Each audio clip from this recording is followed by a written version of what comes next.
Thank you and welcome to the show this morning. The topic this morning is youth violence and economic well-being. And we have to talk about youth violence and economic well-being. Mr. LGreenlee, who is the president of Galaxy Star Drug Prevention Program.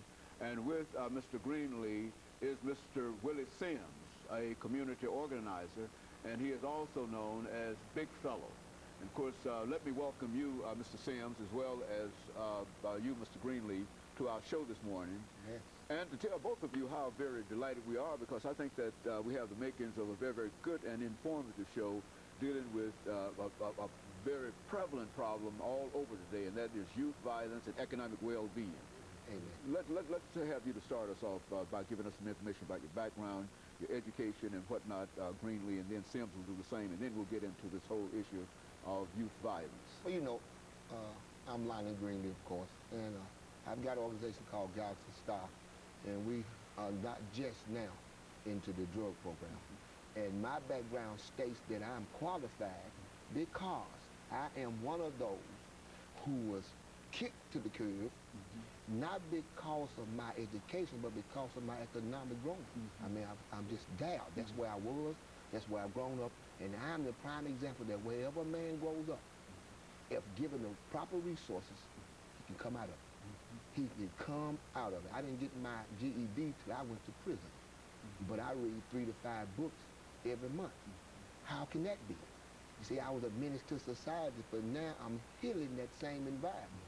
So we have to deal with these young boys on this whole issue of why is this violence? I mean, do a person wake up in the morning and say they're going to be a killer? Or do a person wake up in the morning and say they're going to sell drugs? What drives us? So that's my whole background, and that's why I'm so into what I do. Very good. And of course, Mr. Big Fellow, a.k.a. Mr. Sims, why don't you give us some information in reference to your situation? Well, like you said, sir, it's nice to meet you too.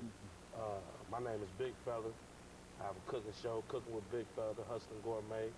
Also, I'm a recording artist, had recording deals and big labels and things like that. And I'm kind of in the same boat on a different side. I never been to jail, nothing like that, but I'm from the same bottom of the tree like everybody else. And if I could do the thing, and I haven't really had any, I don't look at it as success. It's still a ladder I'm always climbing.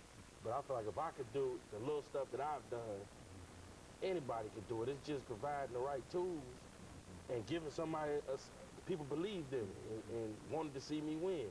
So I'm still kind of a product of that. I'm still trying to fulfill all those people that told me they thought I was going to do something in my life. I'm trying to live up to that. And no money is a recipe for disaster, but if you put a little bit of extra in it, you can really make something. Very good. And of course, Mr. Greenlee, looking at youth violence and economic well-being, what are some of the things that you can tell our audience? And I think that anything you might say we've heard 1,000 times before from other folks and all over, and except, but say it in your way that would indicate that there is some kind of hope if we might be able to do something with the economic well-beings of these young people, black, white, Hispanic, or whatever they might be, that we might be able to have reduce this violence that we find all over the world, but especially all over the United States of America. First of all, we need to quit spending so much time on the problem. If we don't know these problems by now, somebody's been doing a lot of research for nothing.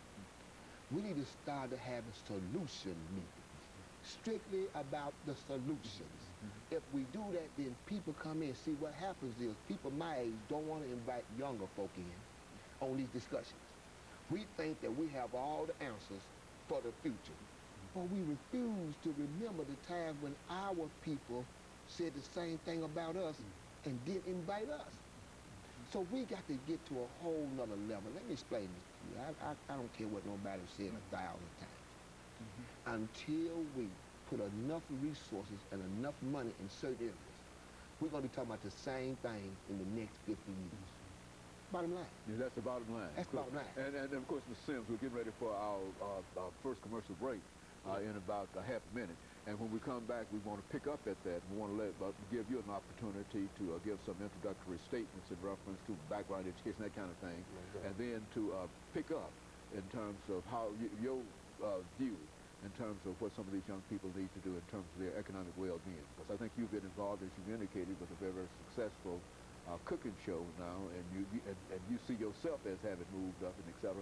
And I think others see you as having moved up. And so what you have to say is also important. And then we'll be able to talk after this segment in some real terms in terms of dealing with this. And of course, we'll be back with our audience following this very, very short commercial break.